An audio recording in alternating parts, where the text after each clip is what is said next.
Selamat pagi, salam sejahtera. Berikutan dengan perkenan yang di Pertuan Agong untuk membubarkan Parlimen kemarin. Setelah kita siasat dan kita teliti, rupa-rupanya inilah sebabnya yang di Pertuan Agong akhirnya memperkenankan pembubaran Parlimen.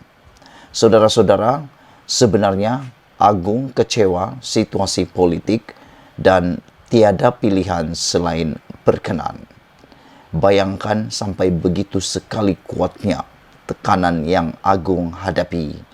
Yang di Pertuan Agong, Al-Sultan Abdullah Riayatuddin Al-Mustafa Billah Shah menzahirkan rasa kecewa dengan perkembangan politik negara dan tiada pilihan selain memperkenankan permintaan untuk Parlimen dibubarkan. Perkara itu disampaikan Datuk Pengelola Bijaya Diraja Istana Negara Datuk Seri Ahmad Fadil Samsudin dalam kenyataan hari ini. Pada masa sama, Ahmad Fadil juga berkata, Agong menzahirkan harapan agar Suruhanjaya Pilihan Raya SPR menjalankan PRU dalam masa terdekat dengan mengambil kira monsun timur laut yang diramal bermula pertengahan November ini.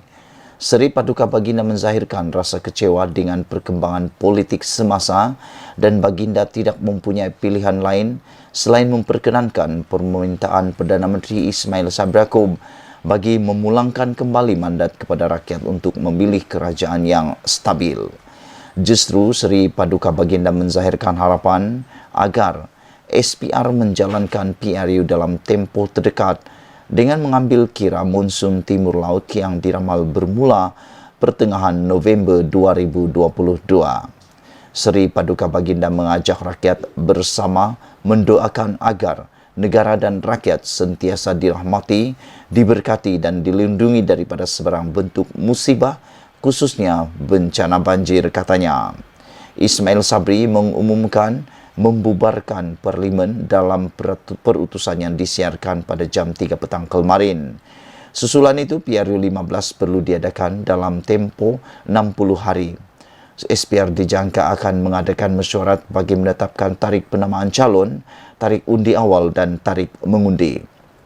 Sementara itu, Ahmad Fadil juga berkata, Agung menegaskan negara yang kukuh penting bagi menjamin kestabilan politik dan kemakmuran ekonomi yang berterusan. Dia juga memaklumkan Agung berkenan menerima menghadap Ismail Sabri Yaakob semalam di mana Perdana Menteri mengemukakan permintaannya untuk pembubaran Parlimen berkuat kuasa hari ini.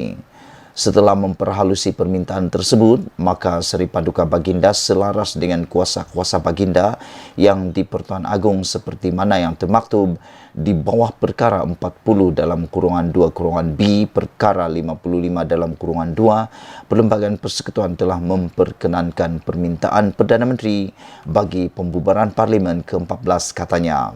Bayangkan saudara-saudara, Agung sendiri kecewa dengan perbuatan hianat politik Malaysia ini. Agung kecewa dengan situasi politik semasa Malaysia dan Baginda juga melalui Pengelola Bijaya Diraja mengatakan tiada pilihan selain memperkenan pembubaran Parlimen tersebut. Hanya satu parti yang bergembira sekarang, hanya UMNO, Barisan Nasional. Yang lain-lain tetap bersedih namun menerimanya dengan hati yang sedih, tetapi akan bertarung habis-habisan, kata mereka. Saudara-saudara, itu dia.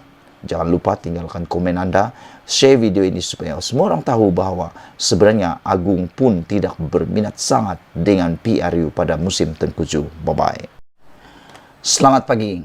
Salam bubar Parlimen. Tahniah diucapkan kepada Ismail Sabri Yaakob kerana berjaya tunduk kepada permintaan UMNO dan Barisan Nasional.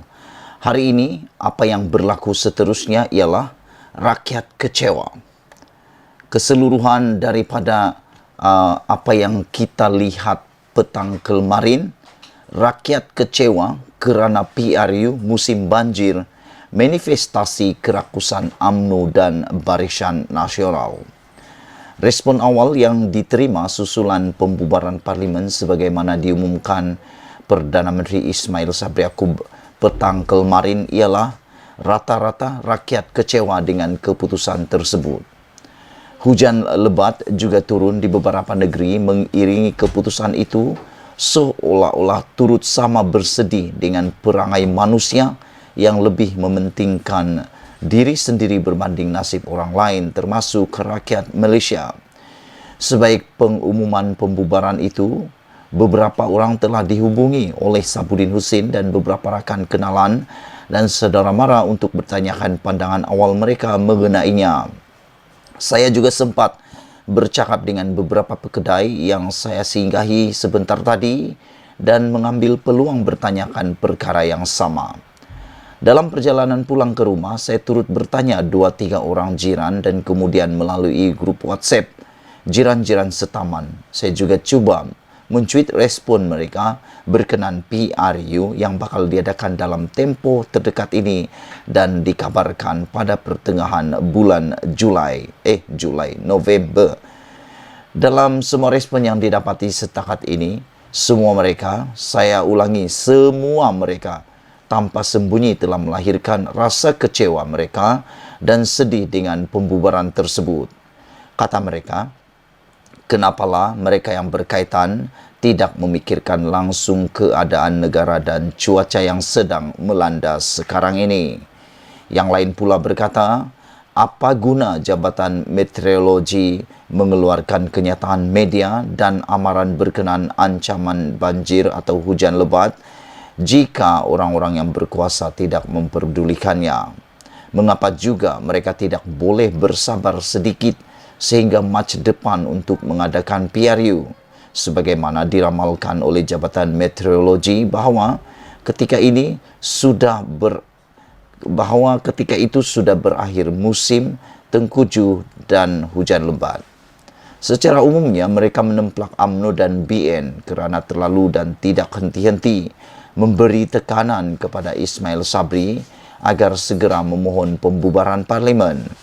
Mereka sebenarnya sedar Ismail Sabri tiada pilihan lain selain akur dengan kehendak UMNO, BN dan Zahid Hamidi. Ismail Sabri sebenarnya amat disedari oleh banyak pihak tidak begitu mahu PRU diadakan dalam masa terdekat. Tetapi kemampuan beliau untuk menahan kehendak dan kerakusan UMNO dan BN untuk berkuasa sepenuhnya dan secara solo begitu terhad sekali. Maka itulah yang difahami ramai mengapa pembubaran parlimen dicadangkan dalam waktu yang tidak sesuai ini. Kini, dengan cuaca mendung berterusan sejak beberapa hari lalu dan banjir juga telah berlaku di beberapa negeri, kita berserah kepada Allah sajalah. Jika selepas ini hujan terus turun tidak henti-henti dan banjir besar berlaku di kebanyakan negeri. Kalau Shah Alam yang selama ini tidak pernah banjir pun boleh dilanda banjir besar, tidak lama sebelum ini, tidak mustahil. Sesuatu yang tidak terduga juga akan berlaku selepas ini jika itu yang dikehendaki Tuhan. Kerakusan UMNO dan BN di bawah kepimpinan sedia ada ini memang sukar mahu dikompromi. Tetapi mereka boleh diajar jika rakyat bersatu hati dan menolak mereka sekali lagi. Nasib kita harus kita sendiri yang menentukannya. Jangan kita berharap kepada sesiapa selain yang Maha Kuasa. Ditulis oleh Sabudin Husin. Sebelum kita berpisah, jangan lupa share video ini supaya semua orang tahu bahawa rakyat kecewa PRU musim banjir manifestasi kerakusan UMNO BN. Kita jumpa lagi. Bye-bye.